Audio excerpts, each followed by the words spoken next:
From the NorthBridge to King and Calhoun, the Charleston Moves organization is busy with a lot of things to improve mobility around the region.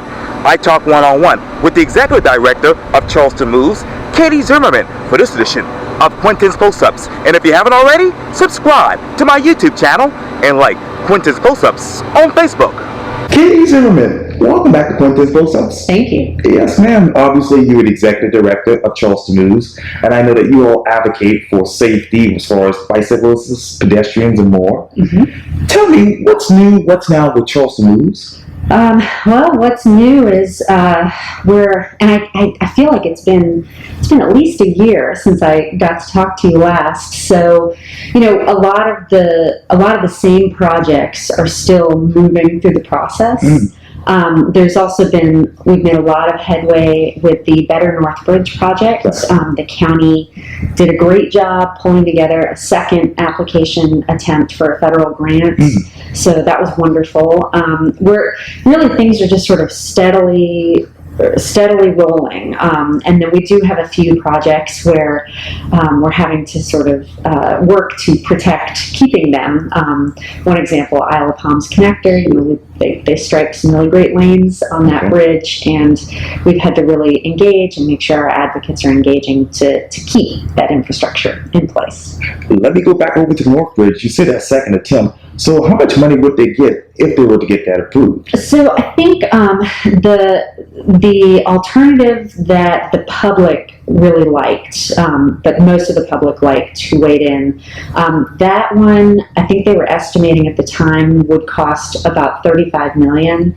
And I think probably that estimate needs to be adjusted. But I believe the county applied for that full amount of estimate to the feds, and that's because that particular grant program, if you're applying for a project that would serve traditionally overlooked and underserved communities and census tracts that are impoverished, then you do not necessarily have to have a matching amount of funding when you submit the application. So the county submitted for the entire estimated amount, and we have not heard back yet whether the project was selected.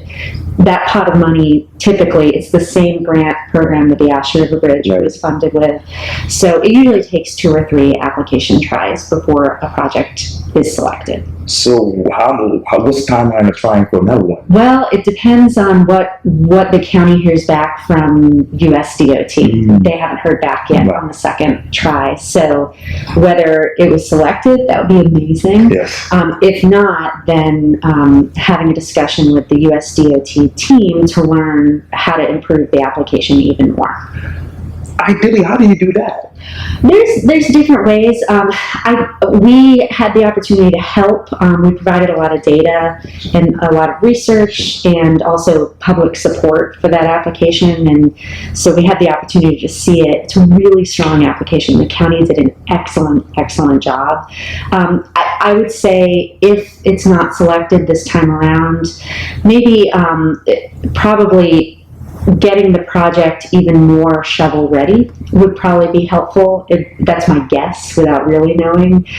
So we would probably want to work on maybe allocating some local funds to starting to really get a firmed up design for the project and go through the permitting process, which would be a very public process. So from a Charleston Moves standpoint, what would that firm design look like right now? Well, we definitely prefer the design alternative that sort of split the bikehead bridge so that it touches down on 2 parts of North Charleston. I think that would serve more people. So we really like that design. So I think it would be a matter of the county deciding, okay, that's the design we're going to go with, or figuring out what design they do want to go with. Maybe it's one that wasn't put before the public, who knows, and really starting to engineer into that and figuring out exactly what the cost benefit would be, what the impacts are, getting permits prepared by really engineering out that plan. Let me break it all down. Sure, yeah, sorry.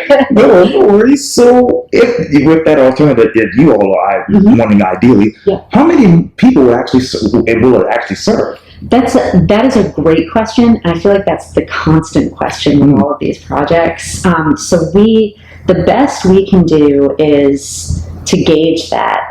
We've gone out and done bike and pedestrian counts on either side of the bridge and on the bridge. So we have an idea or a sense of who's currently biking and walking across the existing bridge, which is terrifying, and it's obviously people are doing that because they have to, right? That they're not doing it for fun. Right. So we have an idea of who's out there now, and we have an idea of who would like to be able to cross by interviewing folks and doing those counts again. But then the part that we don't have hard data on, but it's really more of a prediction, is the line from Field of Dreams, or if you build it, they will come. Sure. And that principle of induced demand, it applies to highways. So you widen a highway or you construct a highway, a lot of people are gonna drive on it, right. and of course that makes it congested again. It applies to bike ped infrastructure as well. And so we know from national studies and from local projects that have gone through, if you provide a safe and connected space for people to walk and bike, they will choose those modes. So we're guessing a lot of people would end up using this bike ped bridge, but obviously the hard data we have are the current counts right now. So how many people are currently walking over this bridge? Yeah, so the estimate of that was, because part of the difficulty is we're physically counting. Right. So we don't have a camera set up on the bridge. So folks who might, if they're working for a restaurant, for example, and they get off a late shift, they might be walking across that bridge and we don't get to count them. So we're suspecting that a lot of the walking and biking is done overnight, and we did see basically during commuter hour, that's when several people are going over as well. But again, it's scary and it's dangerous, and so we think that there is a lower number of people currently crossing it, that once it's safe and enjoyable, way more people will be crossing it. So I think we counted, I don't remember offhand, because we did several counts. So one of them, for example, I think for the 2 hours we were out there, I think we counted 4 people had just come across the bridge, just on one side. So we were on the North Charleston side. Right. So in 2 hours, 4 people crossing that existing bridge. That was enough for us. So what is that data as far as year to date? That I don't know offhand, because we've done so many counts since, I think we started counting in 2021. And we've been out there several times, so I don't know offhand what the total is spanning all of that. But all of our counts did go into the grant application. And I think we put together a report that's on our website as well for anybody who wants to look at that. That should be up on our betternorthbridge.org page. Yes, indeed. Yeah. So is that particular count, 4 p.m., is that the normal counts that you all see for people walking over that bridge? Or do they walk at several different times? It really has. I do recall that the bridge specifically, it has definitely varied by the time of day when we've been out. Wow. So I think the closer to 5 p.m., the more people are crossing it on bike or on foot or on wheelchair. I talked to a man who had to cross it in his wheelchair once. The anecdotes that we've gotten from people as well, we haven't physically witnessed them crossing the bridge, but they've been able to share with us their experience and why. Like one gentleman, he really liked his job on the West Ashley side. He enjoyed it. He needed it. He didn't have a driver's license, so he's been risking going over, and his shift is not during when CARTA is operating. So he's having to walk over this bridge. Another gentleman was sharing with us, he's deaf in one ear, and he bikes over it to go to the grocery store, because that's, the public on the West Ashley side, that's the nearest grocery store. So he was describing his whole his whole routine on how he does that and make sure that the ear he can hear out of is closest to traffic, so he knows when the cars are coming. And then also he's got to balance all his grocery bags and his handlebars, which was another. Anyway, I'm going off on a whole tangent, but it really does vary by time of day. And like I said, we weren't able to count overnight because we rely on volunteers to help us do it. You can't do that all the time. Right. And the one time I tried to count at that sort of green space where DOT stores a lot of their equipment, where the interstate splits. I was standing up there, and I scared a lot of drivers standing up there. I think they thought I was in trouble, so we didn't do that one again. So it's the data is really the stronger data we have is more anecdotal than actually being able to physically stand out there with a safety vest and count. So, and this might be a silly question, Katie, but where exactly do these people, enter the bridge, for lack of a better word, and what did they, I guess, disembark? Yeah, so we have witnessed different sort of methodologies, and then when people have explained their sort of what they've done, it varies, and I that makes sense to me only because when, as someone who doesn't drive, you have to do what you think is the safest when the infrastructure doesn't exist. So some people are just, they're crossing to get to that middle, that teeny tiny raised median that's got the flex posts going down it. They're getting to that, and they're taking that all the way, and they're staying in the median until they get to the light at Azalea. Other people are, like we've had photos sent to us of people who are walking down the right side and crossing where you enter the interstate. And they're just going straight along, and then they hit the grass and they're walking through the grass. And then a lot of people cross, because we also did several counts at the intersections on either side of the bridge. So a lot of people at Azalea and Cosgrove are not crossing, or were not crossing at the light, because that intersection is not safe or comfortable for people to walk and bike. There were pedestrian signals that weren't working. DOT went out and upgraded that intersection, which was great. But what we were seeing was people felt safer crossing before the intersection, where there's again that little bitty raised island. And so they were crossing there because they had a better sight line of the cars that were coming. So it's kind of all over the place, and it's what people, I think, feel like is the best that they can do. And have in those particular locations where those people are crossing and disembarking, I guess, has that increased over the past 6 months? I couldn't tell you that. I don't know that. The last counts we did would have been right before the grant application was submitted, and that would have been, I think, I'm losing track of time. So 6 months ago would have been January. I think our last counts would have been around January. So I don't know if it's increased since then. So, this might be a little complicated question that I should ask Mike Seekins and those folks at Carter, but is it possible for them to extend the NorthBridge bus hours to at least midnight? We asked them about that. And now again, I'm losing track of time, but I think it was 2 years ago, maybe only 1 year ago, we reached out specifically to Councilmember Seekins and asked if the hours of operation could be extended for that route. And remember, the bus drivers, that's a contracted company, and it's technically union. So there was not interest in having the bus drivers out for even longer. But what CARTA was able to do, and they've been doing since then, they implemented this pretty quickly, which was great.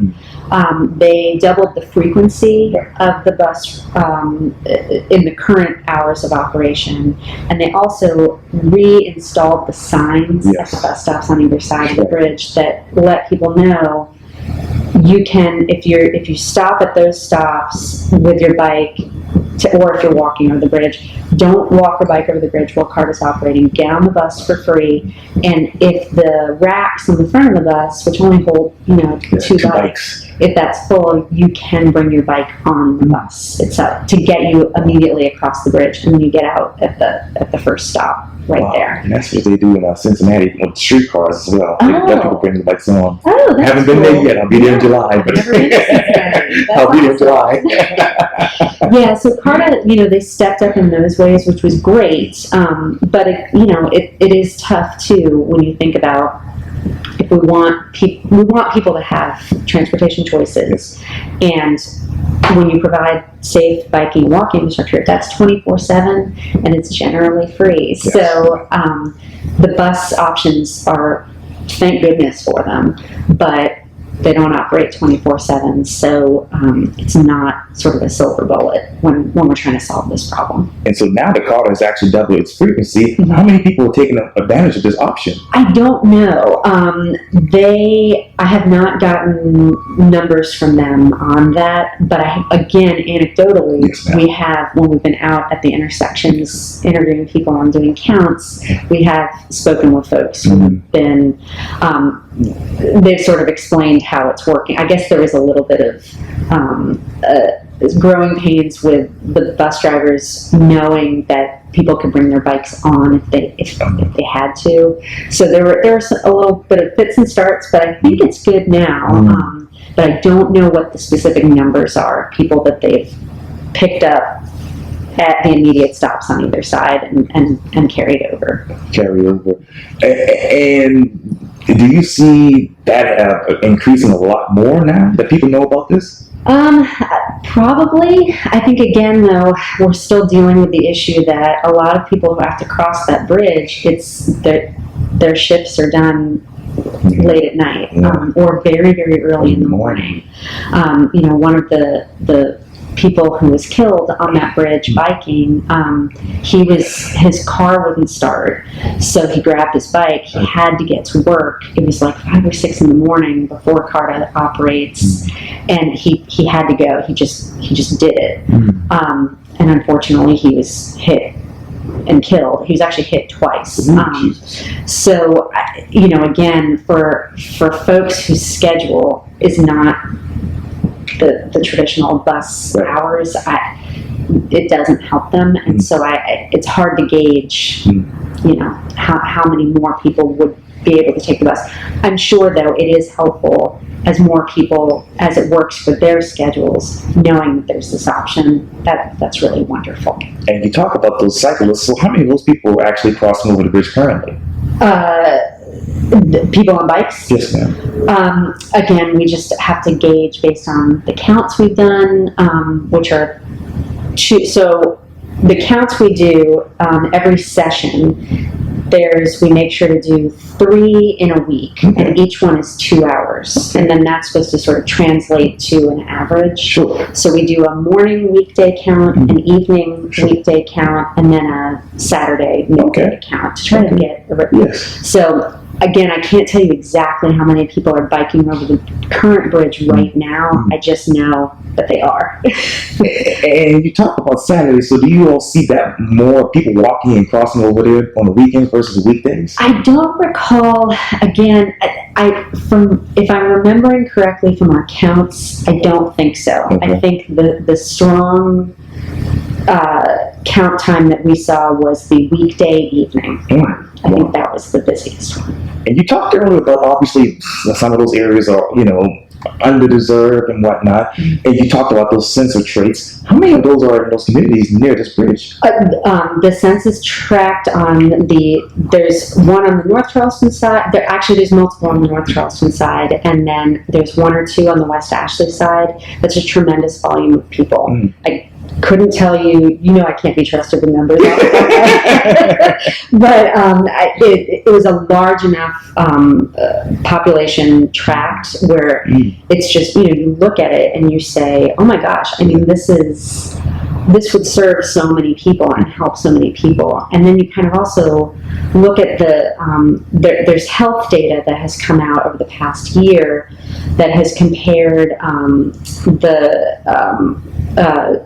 the mortality rates on either side of the bridge, just from not just related to transportation, but all of those factors that contribute to quality of life and extension of life. And folks immediately on the North Charleston side of the bridge are living 15 to 20 years less than folks on the West Ashley side of the bridge. And it's, you look at how neighborhoods are designed and what resources are out there. And it's just, we really, really, really need to be investing in the North Charleston side in all of the things that can help a community thrive, stay in place and thrive, so that they can live longer and happier and healthier. And it's not just about the transportation options, it's also about housing affordability, food access, and even green space and blue space access. A couple of the folks we talked to who just walked over the bridge, they explained to one of our volunteers they do that monthly because the NorthBridge Park on the West Ashley side is the only public fishing access near them.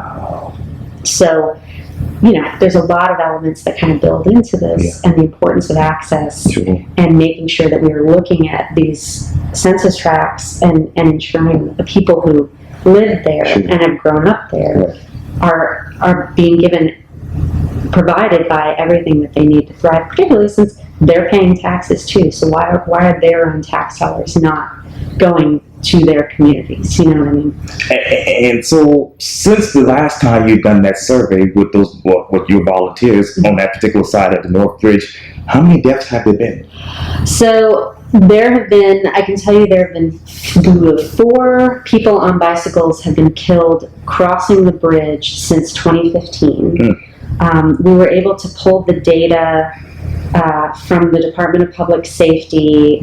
They track it from 2001. That was the furthest back they could provide. And on average, every year since 2001, one person has been killed or injured going over that bridge on bike or on foot. So how many people have been injured in the past 6 months? Don't know that part. I haven't seen any official reports, but then you also have to account for the ones where there aren't reports. Like if they got hit, maybe a side view mirror, and they just didn't report. Okay, and so how much has that mortality data gone down since these deaths and injuries have occurred? You mean what I was talking about, comparing West Ashley and North Charleston? Yes, ma'am. I don't know. I'm not sure. Cool. Now, earlier, Katie, you talked about obviously shovel-ready projects.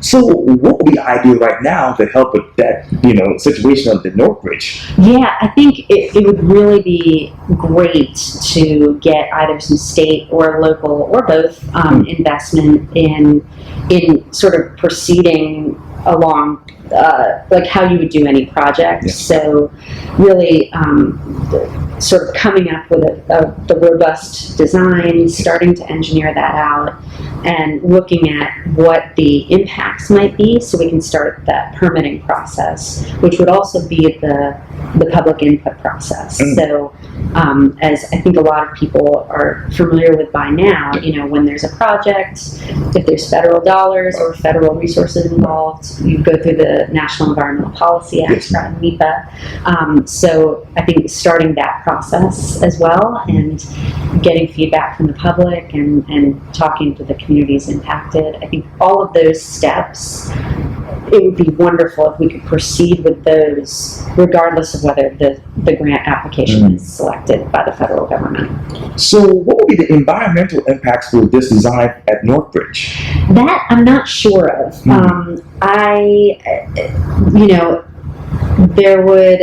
This bridge probably wouldn't have to open. It probably just needs to be higher, so a fixed span higher bridge. And those types of bridges are allegedly less expensive, so that's a plus. But I don't know exactly what would go into like installing pilings and other things that would be needed. Yes. And I'm not really sure, again, because the county has not selected which route the bridge would take.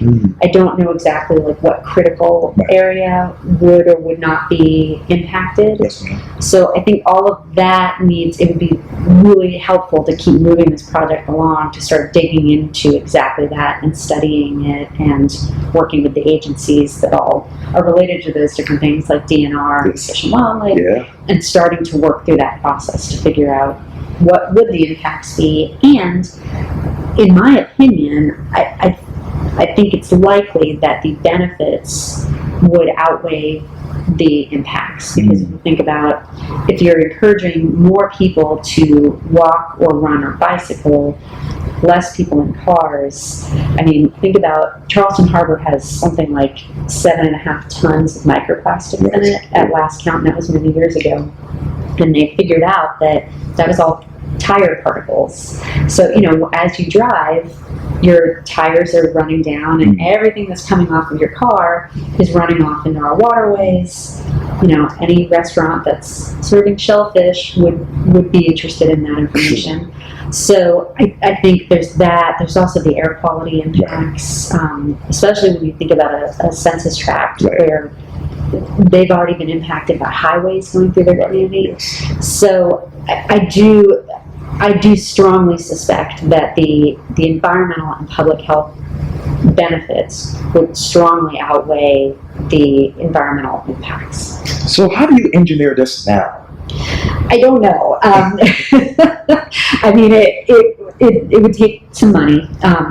Obviously not that much money, but just getting that project started with either with county staff or with consultants that are on call with the county to get engineers to start digging into that. So I only know it from the public side. When we go to meetings and stuff, and you see all of the boards and the drawings that they've done. So engineers work their magic. And I'm going to talk with Councilman Bradley about that coming up this summer, later this summer. So I hope to get some information about that. Great. And I know I have a little bit of time left on the camera, but I really want to talk to you about the obvious, King Street. Oh, okay. Later today, as you know, the City of Charleston's Traffic and Transportation Committee will take up the required municipal state highway project agreement to proceed with safety improvements proposed by this SCDOT. So how many safety improvements have been proposed for Charleston thus far?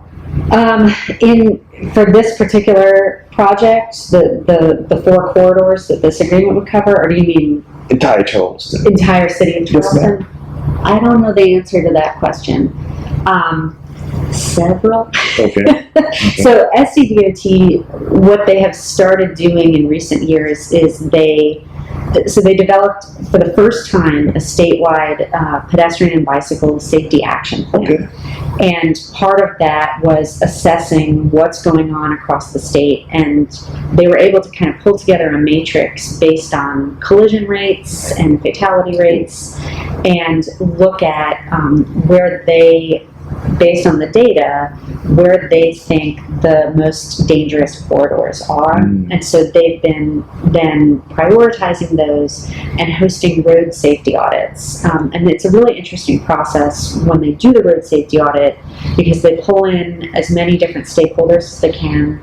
You all get around the table together, you go through the data, you're looking at the maps, but then you all walk the corridor together, and you're identifying exactly what's going on, what problems you're seeing, how people are using the road, to try to help DOT come up with improvement concepts that make sense contextually for that roadway. So they have been doing those pretty consistently. And in the city of Charleston, it's difficult because the roads expand through various jurisdictions, but we've participated in, so the downtown ones were King and Meeting below Line, St. Philip, Calhoun. In West Ashley, we've done Highway 61, Ashley River Road, a portion of Savannah Highway, and I feel like I'm forgetting one. Folly Road? Folly Road, thank you. That's right, Holly Ray. Follow Oh my the gosh, that was the most recent one. I already forgot about it. It's hard to walk across that.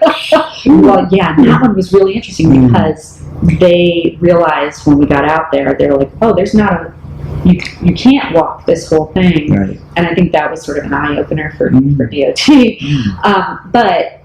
So that's kind of when it comes to safety improvements, the best information I can give you is sort of pointing to those safety audits. But all of those, with the exception of the 4 downtown ones, they haven't produced any concepts yet. So those will be public meetings whenever they're ready. And then same as with the downtown ones, that there was a public meeting and an online public input period. Not just online, you can mail or call. Sure. So they went through all of that, and this also takes a fairly long time. So the downtown ones, they started the road safety audit process in 2019, and then they put their concepts in front of the public last year. Okay. So it takes a bit, but they're usually pretty well thought out. It's based on what they're actually seeing and then the engineering data that they've got in front of them. So what DOT is proposing for downtown is really wonderfully robust. I mean, things like pedestrian scrambles at Calhoun and King. Sure. And so that's where, if anybody doesn't know what that is, that's where in the light cycle, all of the traffic signals are red for a little bit, and all pedestrians, no matter which side you're at, you cross at that moment. Oh. So it gives all these pedestrians the opportunity to safely get through that intersection. Then, it clears out, and then the light cycles start again for the motorists. And it reduces the continuous conflict that we're seeing at intersections like that between pedestrians and motorists. Wow. So that's one example of really wonderful improvement that they proposed. They also proposed a buffered bike lane and a road diet for Lower King, which is wonderful. Okay. Now, what the city is taking up, we haven't seen the designs, so it's my understanding it's not the same as what DOT is proposing. Wow. And that's a problem. And I know what you mentioned earlier before the buffer lanes, they have that right there in Lower Broadway in Nashville. But you talk about the buffer bike lanes. So what would be the shy distance between motor vehicles and actually bicyclists? I do not remember how wide the buffer was, but I want to say it was 2 or 3 feet, and it would be a painted buffer. I think the engineering guidance says a buffer has to be at least 1.5 feet. Okay. This buffer that they propose is larger than 1.5 feet.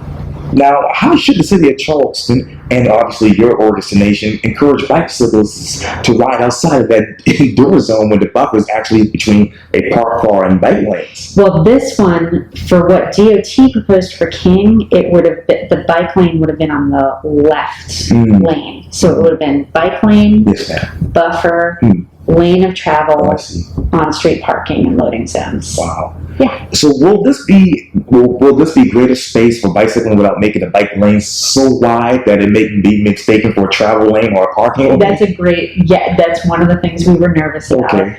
And I think even if it wasn't, it's really good space. I think regardless, there's always a concern that drivers are going to drive in it. It's why they added flex posts to the bike lane on Brigade, because drivers were driving in it during construction.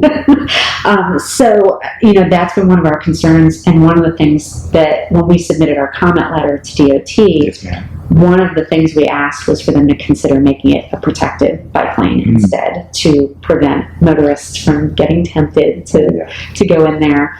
Unfortunately, the way the process is played out is the city has not publicly requested changes to the designs. So not only do we not know what's currently in the designs, but the public has not had the opportunity to weigh in on what's currently in those designs. So I don't know where our request for a protected bike lane ended up.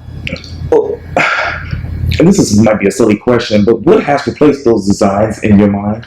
I've heard various rumors, but I don't know what's actually in the drawings. Will this particular plan allow for appeals to a wider cross-section of bike lane users? The DOT plan? Yes, ma'am. Yes, Okay. absolutely. And will this bike lane, or bike lane word, or symbol, and arrow markings be used to find bike lanes and designate that portion of the street for provincial use of bicyclists? By bicyclists, I should say. Yes. Okay. Yeah. And will this buffer be marked by, say, 2 solid white lines? It would be the hash paint. That's not the. Any engineer watching this just cringe. When they basically, when you got like a laddered crosswalk, yes. The buffer would be like those hashes going through it. Wow. Yeah. So then, will the white lines on both edges of the buffer space indicate lanes where crossing is discouraged or not prohibited? Yes. Okay. Well, it would prohibit it. Yeah, you're not like another example of this is on the Isle of Palms connector. There's a painted buffer there, and they've got those chevron triangle things. Yes. And you are not, as a motorist, you're not supposed to cross those. If there are emergency vehicles, if there's a reason why you need to pull over, you're supposed to pull over as far to the right as you can, but not in the bike ped lanes. So you can get your tires in that buffer, but you are not supposed to go past that buffer. Wow. And so, should the city of Charleston and DOT consider dashing the buffer boundary where cars are actually expected to cross the driveways? Yes. And one of the examples of that, again, I keep bringing up the same stuff, but where they did the bike lanes at Brigade and Meeting, getting through the Meeting Street intersection, you probably noticed they did the green paint hash marks through. That's exactly what we would want to see. Wow. And so, in what way will the buffer area have interior diagonal cross hatchings or chevron markings, as you just mentioned? Yeah, that I don't know. I don't know if it would be. I assume it would be continuous, but I don't really know. And will the trenching be done in the bicycle lane to avoid an uneven surface? We had talked with DOT about that early on, and they. Because again, this is all concepts, so they haven't dug into they haven't developed the actual engineering. But we did talk about them looking at how the pavement is right now and what they would need to do to both accommodate drainage and then also make it so that it's just sort of, I don't want to say flat, but a flatter surface for cyclists. We were having really good conversations with them about that, but I don't have specific details since then because the city has apparently made changes. And do you know how many changes they've made? No. Okay. And how much will these actual lanes cost per mile? I don't know. Oh. I do know the road safety audit process. DOT, how they come up with their concepts is, you ask them for everything under the sun, and then what they put out there, not only do they have to find that it's an actual safety improvement, but it's got to meet their cost-benefit analysis. They're not spending a lot of money on any of these projects. So what they are proposing are really robust safety improvements for a pretty low cost. So how much are they spending for up here at King and Calhoun? I don't know specifically how much, like the pedestrian scramble. Yes, ma'am. I don't know what the specific cost of that is. I do know that part of it, they have to negotiate with the city because the city handles the the technology for the signals. Oh yeah. And apparently, and I'm going to botch this, but all of the signals are sort of timed together on the peninsula. Okay. So when you look at one signal, you have to assess all of them. Right. And that's something the city does regularly. Okay. So I think part of the cost is covered by the city, but now we're starting to, I might be making things up. Okay. Do you think the county will pay half of the other costs? I don't know. I don't think so. Okay. I don't think that the county has to kick in anything. Okay. To be continued. Yeah, exactly. Yeah. Well, someday we'll find out more from the city about what. I have asked council members repeatedly whatever changes to please put back out to the public so that we're all on the same page. Because so many people participated in DOT's public process, they don't know that things are being changed. They think they showed up, they did their part as a citizen, and so I just, I think it's only fair that whatever is being changed is the public can see it before any votes are taken or any agreements are made. Charleston Moves Executive Director Katie Zimmerman, thank you for your time. And again, welcome back to Quintin School South. Thank you so much. Oh, you're welcome.